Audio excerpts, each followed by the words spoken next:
Welcome to CS Radio.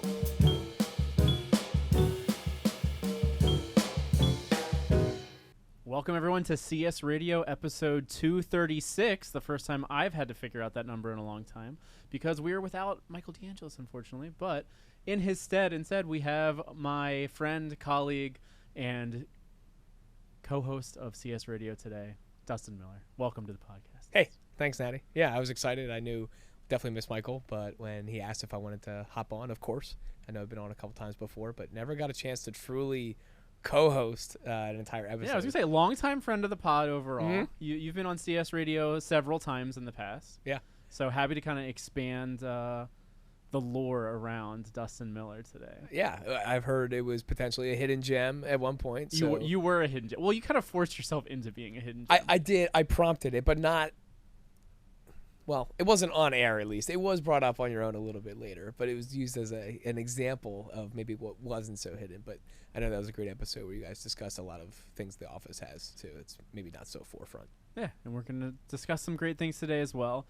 Before we jump into it, I have been watching a TV show that I thought was really interesting. I just wanted to bring up one point about it. I was holding my tongue all lunch because I wanted to bring it up. Okay. Have you seen or heard of the show Task on HBO? I have not. It has Mark Ruffalo. It is set in Delco, Montco area-ish. Okay. And they all have the most ridiculously thick Delco accents in everything they do. I think it's of the same people who did Mayor of Easttown. Are they actually like from those areas, or are they acting and forcing the accent? They're forcing the accent too much. In the first like 3 seconds of the show, he's like, "I'm just cooking up some scrapple, and we can go get a water ice whenever you want." It's like a little bit pandering. Anyway, I thought it was interesting because it had one of the first examples I've seen in popular media, an example of a career fair. Have you ever seen a TV show or a movie that did a career fair? I couldn't think of one. The only thing, no, nothing like specific, but the only thing I can think of is if there was some. What about you and I just talked about this the other day? Community. Did they show a career fair? Community might. That would make a lot of sense. I feel like, but I don't remember it. 'Cause I know, but I feel like there would be a show like that, right? Yes. Like something that's so based in school, or if I think back to.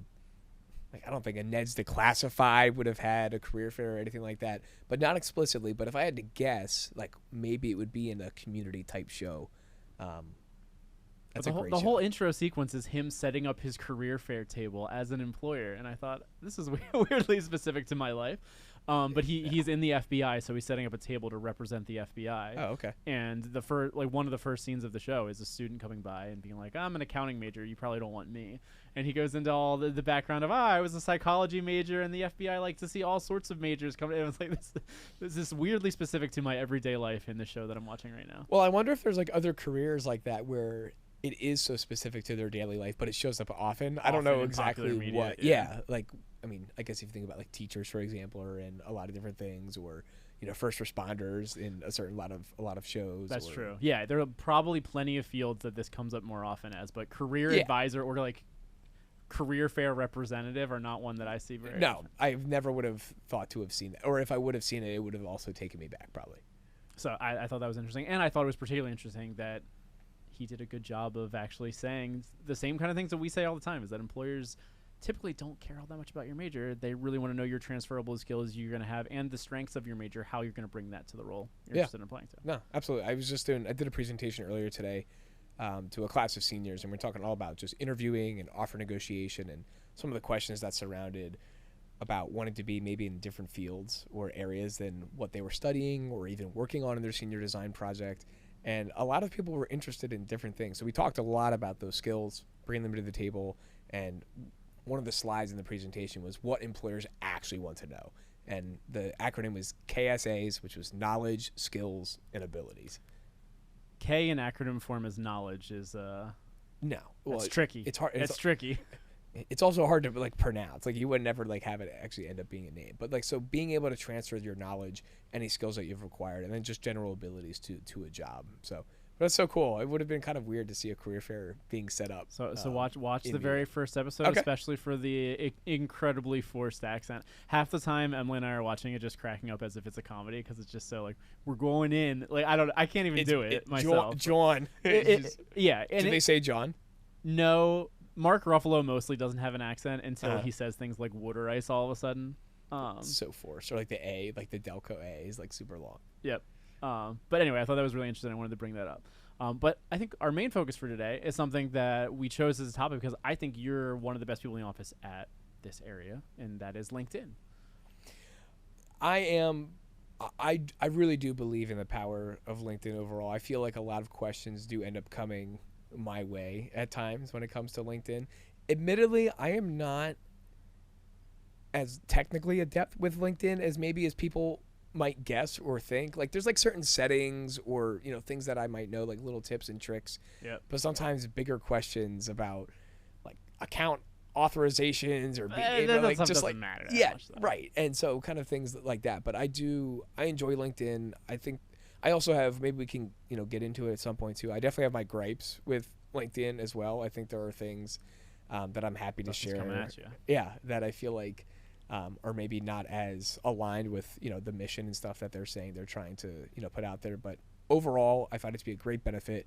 I talk about it in nearly every single student appointment that I'm having, and also just in my personal life too. See, and that was the first thing I was thinking because I had an appointment yesterday, I think, or 2 days ago, where the student was like, I have my LinkedIn on my resume, but should I, like, why is that even important? And I often feel like I'm not always the best person to do that because I don't care that much about LinkedIn. Yeah. I do absolutely see the benefits, so I would try to highlight those, but I would love to hear from someone who's more of a proselytizer of LinkedIn, being able to sell, like really sell me what are the big benefits of LinkedIn that students should be thinking about? Yeah, I mean, I think that if you have it on your resume, I always tell students, people are going to try to look you up regardless. I know when you and I collaborate on whether if we're hiring new PCAs for our office or graduate assistants, one of the first things I'm doing when we get a list of names is I'm not only looking at that resume, but I'm trying to find you on LinkedIn too. I want to see maybe if there's things that you decided not to include on, on the resume for some reason. What does your online digital presence look like? You know, are you utilizing LinkedIn in that way? So I say people are going to look you up anyway. So why not make it a little bit easier and just have the hyperlink or have your profile URL at the top? One of the exact things I told the student was if they really want, they're probably going to type it in anyway. Yeah, So you may as well just like save them the help time. them out. It also often typically opens up a little bit of a conversation because a lot of people aren't familiar with being able to customize your LinkedIn profile URL. Like the URL, yeah. Yeah, so like if you haven't ever Dustin the Shelf. Yeah, no. Well, mine. So Dustin and certainly Miller is not, horribly uncommon. So I think I threw like MED, like my master's, like at the end of my name. Okay, yeah, and that I think is a great example of it being tailored to the field that you have both expertise in or are particularly interested in education. Like people will know that. Right, and so I have had people confused before. They asked me if I was like in medical school. Yeah, med. Like, no. And quickly, make that distinction. Certainly not. But I think that whether it's somebody's like favorite number or if it is something affiliated with their field or if there's a certification that someone might have gotten, I wouldn't necessarily throw all of that into a URL, but just think about like an extension of your brand in a way. Because right now what your brand displays, if you haven't ever looked at your LinkedIn profile URL before, is likely a random assortment of letters and numbers that mean absolutely nothing. J75892367. 4. Yeah, and it just like sits there and it takes up way more space on the resume. 2, I just don't think it looks as clean. So it's something really easy, and it's not a premium feature. You don't need to have premium to be able to change this.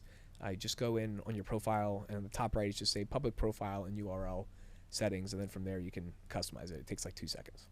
And I mean, I wasn't planning on putting LinkedIn on blast, but what are the improvements that you wish LinkedIn would have better? Yeah, no, and I think, and again, so I really do think there are a lot of things that are done well with the platform, but something in particular that has happened over the past couple of years since I've been at Penn. There used to not be a limit on the number of customized invitations that you could send out on a monthly basis, and that was really great because when we were telling people to use LinkedIn to network and to connect, that's such a nice way to make the invite a little bit more personal as opposed to just randomly sending someone a connection request, which you can totally do.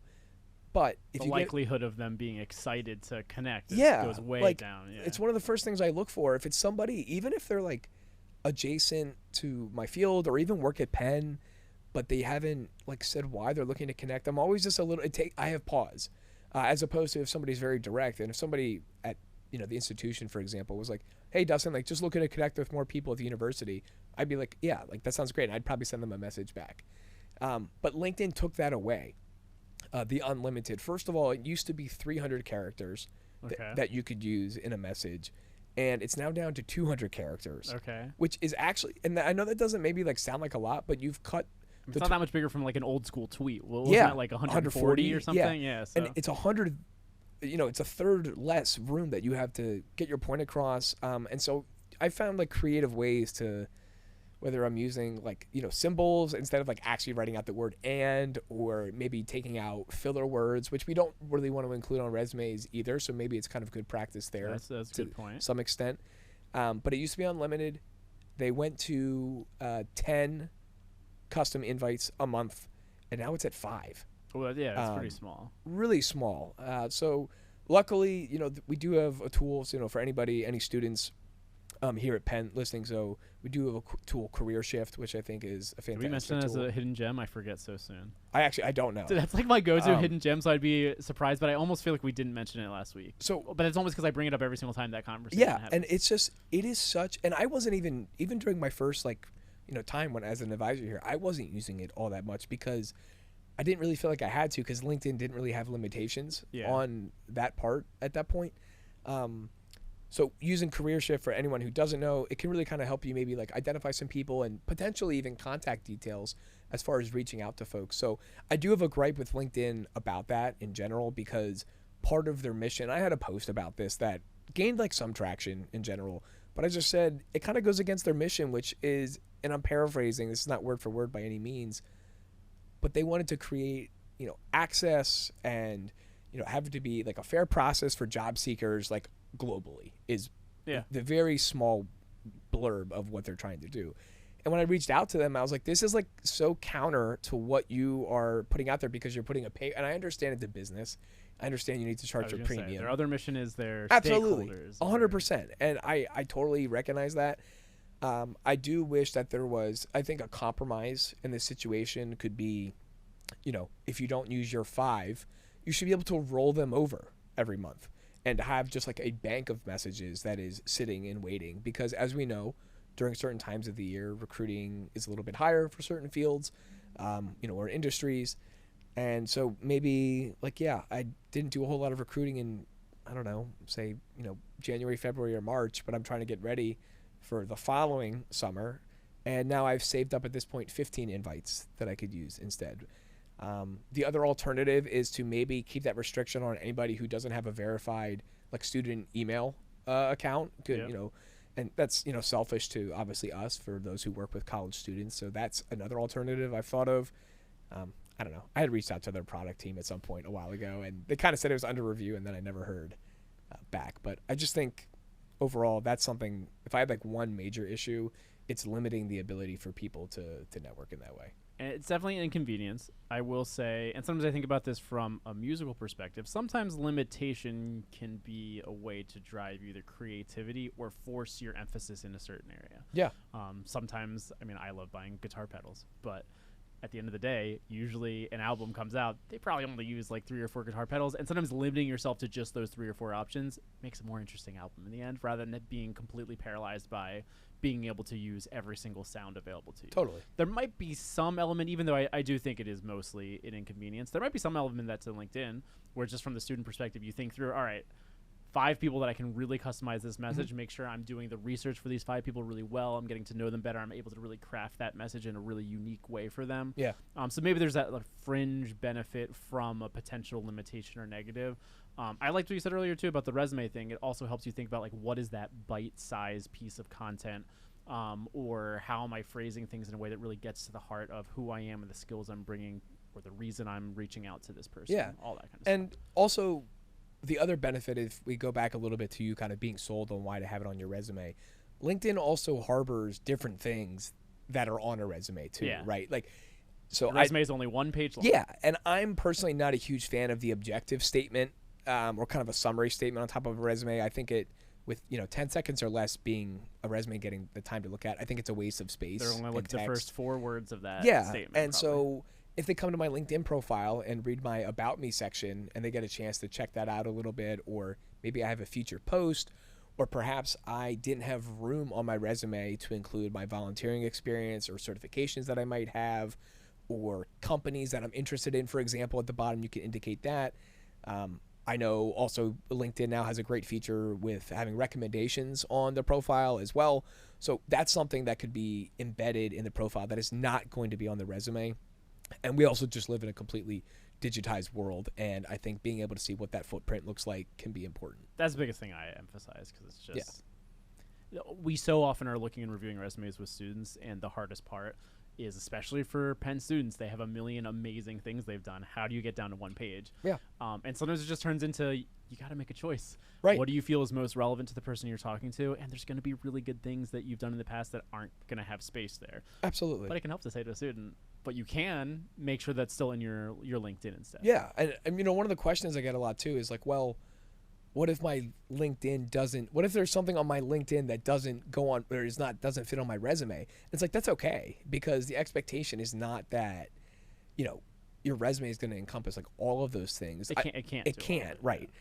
I do think your LinkedIn should encompass almost all of things. I don't think that length really ever becomes a particular issue, just because you can typically expand sections in LinkedIn. That's something I think LinkedIn does quite well, is they limit what I call kind of like tip of the iceberg profile like thing. So maybe if you have 8 experiences listed, it only shows maybe the first 2 or 3. And if you want to see more, you can click it. A few more, right? Yeah. See more. The same thing can be said with skills. People can also endorse your skills on LinkedIn. So people say that all the time. They're like, well, you know, I work with engineering students, and so if someone's trying to put a technical skill, say they're trying to put, you know, CAD down on their resume, they're like, well, how does somebody know if I actually have great experience with CAD? Well, on a resume, they wouldn't unless they asked you.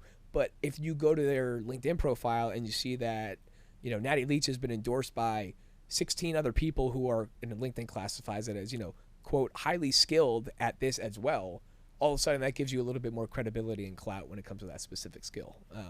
It's just an extension of you. I don't see a reason to not, especially when you're pairing it with networking. I haven't thought about it this way before, but to some extent, recruiters, it's their job to look at your resume. And as much as we love our jobs here, anything that is your job can feel like a drag, especially when you have hundreds of them that you're reviewing at any given time. I think if a recruiter has already gone the extra mile to go to your LinkedIn page, they're probably invested in reading and learning more about you. Absolutely. In a way that is beyond just the requirement of them looking over a resume before they pass you over or say yes and move on to the next candidate. Yeah, and I think that it's, again, when you and I and others in the office collaborate on that PCA and GA hiring, those are things that I am doing. I treat it as, we had this conversation just the other day, actually. The resumes, especially for those positions that are quite similar in our office, end up looking really similar when you're reviewing so many of those. And I like to see the LinkedIn, like, is there something a little bit different out there? Is there a hobby or an interest that's posted? Again, something that just like didn't make the cut on the one page, but is still a part of you. I think that's kind of a neat thing. But I do agree with you. I think the recruiter is supposed to really kind of analyze it, check it out. And if you're right, if they're at your LinkedIn, you have to have piqued their interest somewhere on your resume for them to, like, I wouldn't click it right away at the top, you know, like I would read through the resume first. And if I was interested, then like, okay, let's see like what this person's about. Or maybe it's someone that you met at a fair and they're like, that name sounds familiar. Let me try to put a face to a name, which takes me to one of the hidden gems we mentioned last week, the photo booth. Exactly. Can be a great way. You get a professional photo right on your LinkedIn. You can come by our office 9 to 5, Monday through Friday. Usually just takes about 5 minutes, and that's a great way that you can get your LinkedIn started. If right now maybe you just have, I've seen people who have like their high school prom cropped photo out and prom stuff. picture, yeah, or like exactly. that one aunt's wedding you were at, like when you were 16 and or clearly something. you crop and someone out and like you're in a group photo or something. like half your arms like sticking out. Yeah. Yep. No, the photo booth is great. I'm always telling people to use that, and it doesn't have to just be for LinkedIn either. You could put it on your email accounts and profiles, your handshake profile. You should be having a picture on there as well. I can't tell you. I don't know. What do you think, Natty, the split is for you? You know, like when you click a handshake appointment and either your picture pops up because it's appointment with you, that's a good question. or a student's picture pops up. What do you think the split is? Like if you had to guess. So the inside baseball of this is when you're in Handshake, our appointment system, and you click on an appointment. If the student has ever put a photo in, their photo shows up first. Yeah. If they haven't, it defaults to our photo, which is kind of awkward sometimes when I'm clicking to be like, oh, what is the student looking to talk about? Just me. Just hey, it's me. Yeah, me exactly. smiling there. I think it's probably slightly favored, and then I'm looking in the mirror. I'm seeing myself on there. I Although would I agree. certainly, I think over time there's been, I think the photo booth is a huge contributing factor to this. I have Yeah. seen much more frequency of students having their own professional photos Yeah. in there. So I don't know. I was probably going to guess anywhere from like 60-40, that's my guess, 65-35. 60-40, yeah. I feel like it's me most of the time. And so, and to the point that you're trying to make, sometimes I'll then throw like that name into LinkedIn because especially if it's an in-person student appointment, I want to see like who I'm going to be meeting with. So Yeah, there might be 10 students sitting out. yeah, in the which lobby you or know, whatever. which especially in the new building, I feel like is happening quite a lot in that general lobby area, which is a great gathering space. But I like to just know like who I'm looking for as well. So yeah, come use the photo booth for sure. So I've come to learn that you are a cheesesteak consultant. Yeah, so this was, gosh, I hope I get it right. I believe Brendan Kennedy. I think this was his idea to have me include I it. thought it was my idea. Was it your idea? I'll let Brendan take it. It was one. It could have been yours. It might have been so. It might have been a collab. It might have been Just, like, Brendan during started lunch saying, when we "Hey, took- why don't you have that on there?" And I may have said specifically the phrase "cheesesteak consultant" You- because in the past, before you even had that on there, I've referred to you in the third person to other people, just not as Dustin Miller, but as my cheesesteak consultant. That's an honor. I mean, I think that's great. So yeah, no, I do have it in my header. I'm gonna say I bring it up specifically because it is in your LinkedIn. So, like, tell me more about what you think about that tagline portion. I mean, we talked a little bit about the place where you can have a full bio of things, but what do you think about just that quick tagline of a little bit of like what's important to you in just a few words? Yeah. So I think there's two ways you can go about it. People either put their current title of whatever that might be in. I don't know that that's the best way to utilize that tagline. I think it can also be used to describe the person, which is what I've gone and done. I believe mine says career services at UPenn, student advocate, and cheesesteak consultant. Yeah, I was gonna say it's a combo of those two things. It's Yeah. not just cheese. You can say it. Yeah. I didn't just put that. So I put, some of those other things to describe myself. I've also seen people use it as,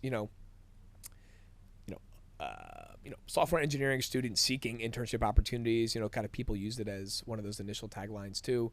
I think it's very dependent on where you're at and what stage you're in. And what industry you're in. I'm obviously kidding when I write cheesesteak consultant because it's not something that's you don't get paid for it No. in money. no, but You do go to other, you go to establishments. They say, "Hey, it's Dustin. Let's hook him up with a cheesesteak. Bring him back to the kitchen." very few places are actually doing that. But I do get asked questions a lot, or I have family members that'll shoot me a text and they'll be like, "Hey, like, such and such is in town and they're staying near this. Like, do you know anything close?" So it's become kind of fun. But I would not have put that in my tagline earlier in my career, right? Because. Yeah.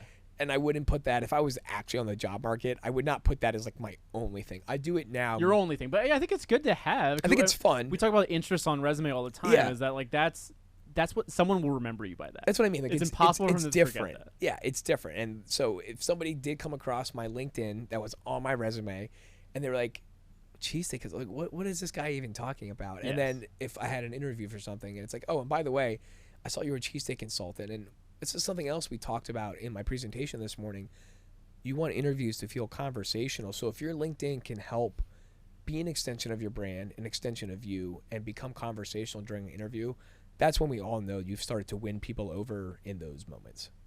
Yeah, part of your brand, part of who you are, and part of the reason they're going to remember you in a group of candidates and be really excited to work with you Yeah. in the future. Absolutely. So I would just tell people, maybe think about, or if you're stuck on how to describe yourself, ask somebody you've worked with. So if you did an internship this past summer, or if you worked on a group project with somebody, or even a professor that you might have a good relationship with, ask them, like, how would you describe me? Like, what are some things that you would say? So maybe you're, a collaborator, an innovator, and, engineer, right? Kind of minded in that way. So ask people around you if you're having trouble with yourself, but I just think it should be things that describe you. And one of the examples I think of, which is kind of an anti-example, but it sticks with me, I remember it, is we were doing an alumni panel for, I think it was Media and Entertainment, and one of the alums that I was reaching out to get on this panel that we were doing, I don't even remember his name offhand right now, but his tagline on LinkedIn was, "I hate LinkedIn, amateur mechanic." But he was like a TV writer or something. And it was a photo of him with like a wrench, looking like he wasn't doing all that great with a car or something. Yeah, like, But that's it's great. and that probably works in entertainment where it's less Yeah. about, you don't have to be as, quote unquote buttoned up for a lot of things. And it definitely showed his personality on what's important to him and how he thinks about just social media overall. Right. But that doesn't matter for No. a writer in No, entertainment. It's kind of like those billboards you see on like 76 or like on the Schuylkill that it's like, I hate blah, blah, blah.com. Yeah, and they're trying to get people to like drive traffic to like see whatever business that is. It's like, wow. Like I remember the first time I saw one of those billboards, I think it was like Steven Singer, who I think is like Yes. a jeweler. He's a jeweler. Yeah. And I remember hearing it on the radio, and then I would see it in the car, and I was like, who is Steven Singer, and who took out money that they hate this guy that much? But it's really intelligent. He got you. Yeah, for sure. Absolutely Only got. once, though. So speaking of the last thing you mentioned was asking your friends, your peers, whoever, how would you describe me? I think is a great recommendation. Speaking of that, I think you've brought up in the past, and one way I like to think about LinkedIn in general is the connectedness side of it and the celebrating other people side of it. Because I think for someone like me, I mean, if you go to my LinkedIn page, there's going to be basically nothing on there. But I can totally get behind, and I appreciate most the posts that are focused on celebrating somebody else. And sometimes you could do that in a way that also celebrates yourself. It could be you were part of a project recently for a class, and you could say, hey, was really proud. We just did this pitch competition, and we got second place. And at so-and-so was so amazing at creating the graphics for our presentation or whatever. And like really your focus is this other person's work, but I think that also shows a lot about who you are, the projects you've worked on, what you'd be like to have it as a teammate in a team environment in a workplace. So I always really like that perspective on things too. There's two sides to that, though, that I do hear through LinkedIn community or whispers, right? Okay. The LinkedIn whispers. Yeah, LinkedIn. I'm a LinkedIn whisperer. And so the one side is exactly what you're talking about, an opportunity to celebrate people, to congratulate people. And I really try to do that because, one, I know what it's like to be able to have, people kind of, affirm a decision. These are life decisions, right? Whether it's somebody starting, a new program at a school, or they're taking a leap and, transitioning to a new job, or they move somewhere, or they moved up at a company or an institution they've been working at. Maybe it's people you only ran into like once or twice, but like to be able to congratulate them on that and be able to see that kind of from afar without checking in on a regular basis, I think is a unique perspective. However, I do hold space and appreciate the other perspective of, and I've heard this, well, every time I go on LinkedIn, it's like it's somebody else posting their success, right? And it's somebody else, like it's just a whole like success feed, and I'm struggling to find a job. I seem to be like the only one that's not succeeding in this. So, and there is that perspective where I can understand that it feels a little bit like disingenuous at times. Yeah, I was gonna say some of it is people. authenticity for how that comes across. I mean, a little bit you are in a very hive-minded space where everything is focused on work, career, professionalism, advancement. absolutely. So I think it kind of lends itself to feeling like that a lot of times. Yeah. So a lot of people are like, oh, like this feels like a little, like disingenuous. But I just think I'm gonna butcher the quote, but it's something along the lines of like, applaud for others like when it isn't your time, and hopefully others will applaud for you too when it's yours, kind of thing. And I subscribe to that sentiment more than, oh, this is just like a never-ending life is grand success loop on LinkedIn. I've definitely started to see a shift over the past couple years of people share like, hey, I got this job, but here were the other places, the other, 50, 60 places that rejected me before this opportunity. I even shared something, one of my most quote viral posts on LinkedIn. I was cleaning out Google Drive to try to make space before I caved and bought Google One or whatever it's called. They gave me like more Google Drive. Yeah, for like an extra $1 a month or something. Yeah, it's like, and then I got a random charge on my credit card last month, and I was like, what is this? And then I was like, oh, it's Google One or whatever they call it. So I had forgotten. You could put that money towards SIPs. I know, I could. It was $21. Panera. It's like only a month. Yeah. And so, but I was cleaning it out, and I'm a huge fan of tracking your applications when you're in like a really heavy and intensive job application process. Excel sheet? What do you do? Yeah, I used a Google Sheet. I was a huge Google Drive person just in general, like through college, and then used it in grad school. And I was many Google Sheets that they're charging you per month. Yeah, literally.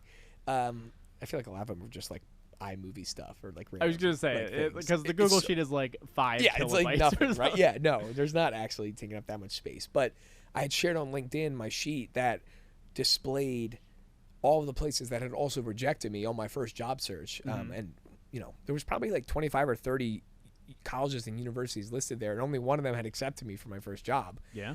For, a number of reasons. So I try to, like peel back the layers a little bit about the process. And I think people have been more authentic in that, but like, hey, I'm struggling right now. Like, and I've also seen people turn that authenticity, vulnerability into opportunities because their post might blow up a little bit and it gets shared. It's like, hey, why isn't this person getting hired? Like, who does know somebody in this space?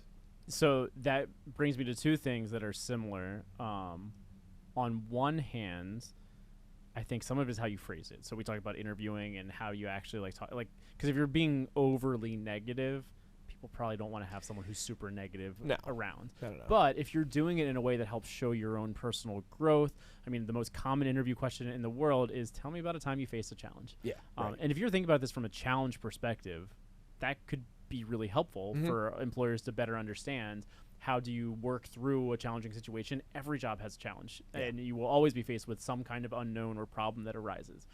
So that's probably going to be a positive. They see that you were able to work through it in a good way.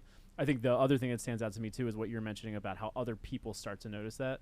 I think one of the good things that I see from LinkedIn is that as opposed to a Facebook or something else where you tend to really just see the things that are either algorithmically it thinks you want to see or it shows you the people that you're connected with. I think the LinkedIn algorithm is at least kind of interesting in that it will really heavily weight the things that people you're connected with have interacted with, or even if you're not connected with that person. Yeah. And that like interaction showing you like Dustin celebrated this post or Dustin liked this post, and it's just from a student I've never met with before, but I get eyes on that. And then just like you said, maybe that's like, oh yeah, well, I'm surprised that student hasn't found anything. Yeah. Oh, and I just saw that so-and-so posted something. I could share that or something. Right. LinkedIn, their algorithm is very interaction based on a post. Like, it can really, really take off in a hurry. I forget how many total impressions my pinned post that I mentioned earlier ended up having, but I can say for certain it was over 1.5 million people. I don't know 1.5 million people. I'm not connected with 1.5 million people, but 1.5 million people plus had their eyes on that in their feed at some point. So that's where Which to some of us is terrifying. Yeah, but not to somebody who maybe is searching, for a job or for a position. So that very same post, like, I don't know what the secret sauce was as to why. I've made hundreds of LinkedIn posts before, right? And I can assure you, I don't consistently get 1 million plus impressions on things. So it's like there's always the potential for somebody who's searching for a job, looking for something, that you're just one post away from having a future employer, recruiter, hiring manager, whoever, get eyes on you and your profile, which is another reason that you want your profile to kind of be like up to snuff, updated, and again, just an extension of you. But I don't know. The more you interact with posts, that's why you'll see a lot of people like commenting for reach is something that's very common. It on makes LinkedIn. a more interesting scroll sometimes compared to other things because you do really see further beyond your own sphere and into other people's spheres of interest. Which can sometimes be really different than what you were thinking about before and help you reveal things that you hadn't thought about yet. Yeah, and through the years, my feed has changed. I think I had started mine.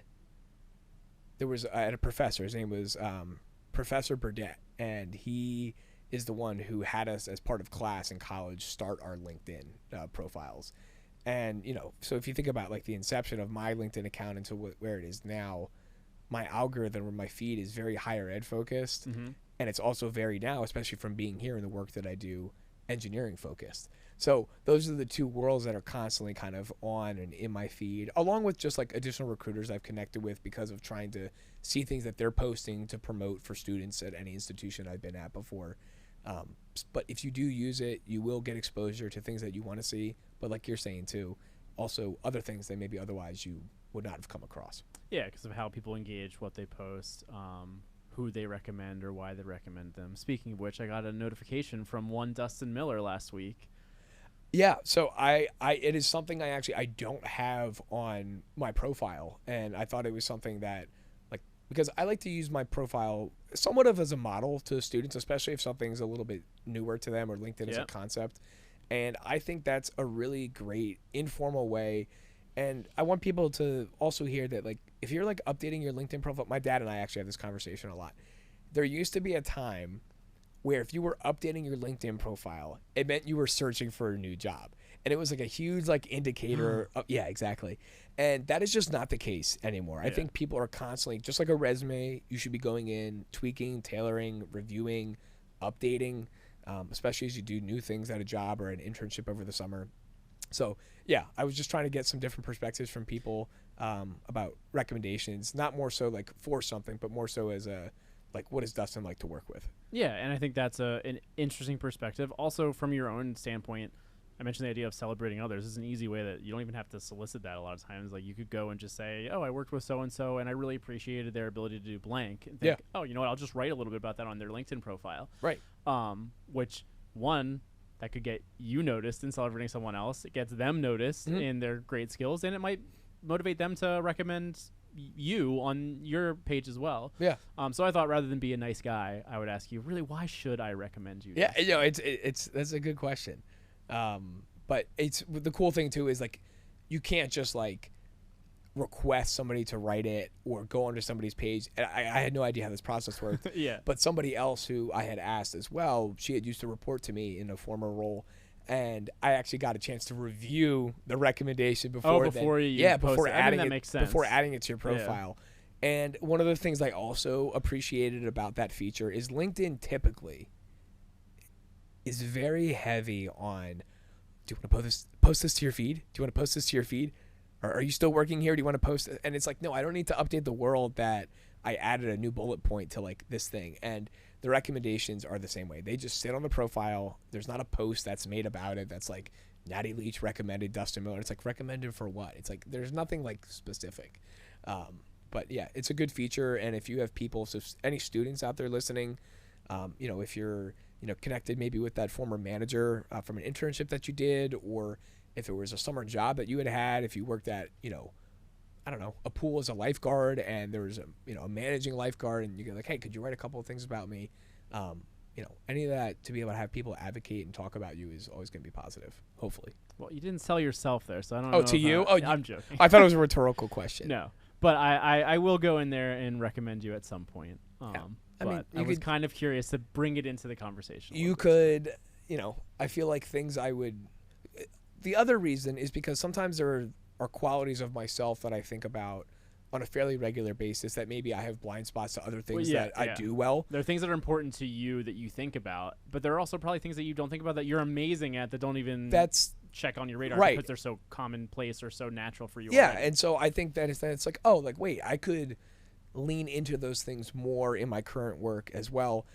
People typically just have a different perspective on yourself and working with you. So I also think it's a good way just to kind of like check myself, see where I'm, you know, at, and, you know, again, different, you know, people's opinions like in the office or elsewhere too. And this conversation was good because my usual sales pitch for LinkedIn is just make the basics of your resume. You don't need to use that much because you can just use it as a stealth tool to look at other people, which is true. Which I do think is a good use of it, because sometimes there's some social anxiety. Like you talked about 1.4 million people or something seeing a post. It's crazy. And you talked about the idea of everything being success. Mm-hmm. So I think sometimes students look at it like, I'm a first year, I'm just getting started, I feel like I don't have that much to share. But it's also okay to approach it as, let me just get the basics, a nice photo, a little bit from my resume, and then go and investigate what other people are doing. It's a good gateway into networking to learn more about what others have done too. Absolutely. And for anyone who is new to LinkedIn or has not used it before, LinkedIn is different than other social media platforms. If you don't change a certain setting, people will be notified when you look at their profile. That's true. So if you would like to not have people notified that you're doing this or, you know, creeping on their profile, if you go into your settings, there's a tab called profile viewing settings or profile viewing. Like private mode or something. So there's three different modes. So the first mode is like full on, like your name, your profile, your picture, everything. So Which there are advantages to that. absolutely. No, sometimes. if you want to intentionally let someone know, especially Yes. if you've like applied for like something Yep. or maybe post interview and you want to like maybe drop a little hint that you were, thinking about their interview with you. Yeah, your name comes or- back to the top of their mind. Yeah, again for exactly. Whatever reason, yeah. So you could intentionally maybe look at that hiring manager's profile and have your name pop up. But if you're trying to do more of the sleuthing thing, you can drop it to like, it says like private LinkedIn member, or the middle option is like a middle ground where it's like someone at the University of Pennsylvania. Like for me, if I Yeah. selected that, like viewed your profile, which is a little bit more anonymous. But And if not you choose the completely. most anonymous one, then you don't get those notices when other people view your That's correct. profile as That's well. correct. So I tell people, if you want to know when people are looking at you, have yours set to public. But then if you're going to do some intentional creeping or sleuthing to be able to find out some information, switch it. Just don't forget to switch it back. But so I'm typically always on private. I think just because I'm using it so much Yeah. with students and appointments in particular, or my own profile to show them how to identify somebody to reach out Yeah, to. you click on all sorts LinkedIn. of random Oh my gosh, alum or yeah, something that you alums or just yeah. recruiters, people who are like based in like Oregon. I'm like, okay, this might not be the best person. It's like, wait, why is this Yeah, Dustin guy? You're Like, searching so, for like equity research yeah, in exactly. Washington State. Yeah, and and it's you're like, why is I a know, higher it's just not really. education professional like looking at it? So yes, I typically just kind of live in that private. But yeah, I love your perspective on. It can also be advantageous to let someone know that you're looking at their profile. Get out there and start creeping so- on people. Yeah, responsibly. Yeah, responsibly. Are there any other uses of LinkedIn we didn't cover? I mean, there is a whole job board in there. I know a lot of students experience the job search through LinkedIn's lens. A lot Yeah. of times, I just think of it as a big, broad place where LinkedIn will get a lot of those posts there. So in some ways, it's great. You learn about a job that you hadn't heard of because you see it on that job board. Sometimes you lose some of the specificity and advantages that are in like a Handshake where there's lots and lots of filter options. You know, people are posting a Handshake because they want a Penn student, or like a really tailored board or a company website that's just for jobs at Sony Music or Yeah. something. But I know a lot of our students use it for that as well. Yeah, I would say just a couple quick things. One, the company pages on LinkedIn are really great because there's a people tab where you can find. So when you're like, oh, well, Dustin, like, who should I be talking to? If there's a company in particular, head to their LinkedIn profile page. If you click the people tab, you're going to be able to like filter out through employees. Yeah, So you're interested in AI and you want to go to Anthropic's people page. You can see the Absolutely. whole staff list. And if you want to look at people who are doing a similar role to yourself and you want to talk to them about what their day-to-day looks like, I call it day-to-day networking. Or if you want to kind of get your application pushed along, perhaps, I call it app pusher networking when you maybe want to reach out to a recruiter or a hiring manager. So that's really great. To your point about the job board, I still recommend applying through company websites specifically. Because the one thing I've noticed is that a lot of times and sometimes this is good. Sometimes those jobs will live longer on LinkedIn than they're It's true. actually open. It's true. The good part of that is that sometimes you can find a job that isn't open yet, but you can look at the job description and better get a head start on like, oh, what am I expecting that I need Yeah. to talk about in my resume, which is great. But the bad side is if you like waste time applying to something that's not even on the company's website anymore. Right. And so I do find, so it's interesting you bring that up because sometimes if a job, I don't know about you, but my general rule of thumb is like, if something's been posted for 30 days Yeah. or more, I actually say this is a great excuse to reach out to a recruiter or a hiring manager, especially if they've indicated who the hiring team is. So sometimes that'll happen on LinkedIn. Why not reach out and just say, hey, Natty, I saw you were hiring for the XYZ analyst position at ABC Company. I saw it had been posted about 30 days ago. I just wanted to check if you're still actively hiring for that role. Like, what an easy entryway into a conversation. And if they're not actively hiring for it anymore, you've still made a connection with somebody at a company that They you might had be some hiring interest again in. soon. Yeah, exactly. And then now, again, I like how you described it, like getting your name like back in their head. That's another way that you can do it. So I say steer away from like the LinkedIn Easy Apply as well. Frankly, I don't really consider that an application. Anybody could do that. And sometimes like you just have an old resume sitting on there and it'll just like upload something that's not even the Yeah, right thing or it's- particularly specific to that company. in any Be sort of way. intentional with that. So those things are all great. I personally, truthfully, haven't messed around with it too much, but LinkedIn Learning is a whole other. That one of our hidden gems. ball of Michael wax. brought that up as a hidden great. gem last week. Yeah. So And Penn students have extra access to all of the resources in LinkedIn Learning. It's kind of like a spin-off its own platform. Yeah. But there's thousands of hours of content Yeah. on really specific areas So of those are other expertise. ways you can also boost your own profile up too, because if you get different like They call them certificates badges or or badges. certificates, Yeah, there's like a badging system of some sort that you can have on your profile, and it's like, oh, I just completed ABC course like through LinkedIn Learning. And it's easier. I mean, rather than just saying you have Python experience, it can be an easy way to demonstrate. Here's how or where I've seen more of using Python in action. Is through this certification or through Absolutely. this badge that it. And if you've just started out and you're like, well, I don't know who to connect with, go to just the My Network tab itself, and LinkedIn is going to start to suggest maybe people that are affiliated with, Penn, if you listed it as your education. Connect with your friends. Connect with your friends. Connect with us. I accept every single student who requests. I will always accept. So Yeah. you could choose both of us. Yeah, right. Yeah. So I think it's great. And that's why I share so many things in my feed too, of things that don't pertain to me about a machine learning internship. Like, I'm not going to be doing that, but I'm sharing it in hopes that it is getting to that reach of people who are looking for those things. So it's good practice. Don't waste one of your personalized invites on me though. Save that for somebody else. Yeah, just throw the generic. Yeah, connect that's in. fine. Well, if it's a Penn student, we'll Yeah, connect. for sure. All right. Well, I think this was super useful, especially for me thinking through all the positives of LinkedIn, because I usually am more social media averse to it and just come at it through the sleuthing lens of things. So I think this is a really great conversation. Thanks. We're gonna have you again as co-host in a couple weeks. Yeah, 22nd. When I think Michael's out for something else, I believe. So I will be back. We'll have to figure out what we're going to talk about next time. The cheesesteak consultant can come alive in you. Yeah, that's true. We would need a lot more time probably if we were to cover to do a whole all of lineup. that. Yeah, that'd be great. Anyway, this was a great conversation. Look forward to talking more in a couple weeks, and we will see you next time on CS Radio. This podcast is produced by the University of Pennsylvania Career Services Office, a division of University Life. It was created by J. Michael DeAngelis and Amy Lynn Kirshner. Your hosts and producers are J. Michael DeAngelis and Natty Leach, and it's produced, mixed, and edited by Lorna Lynn.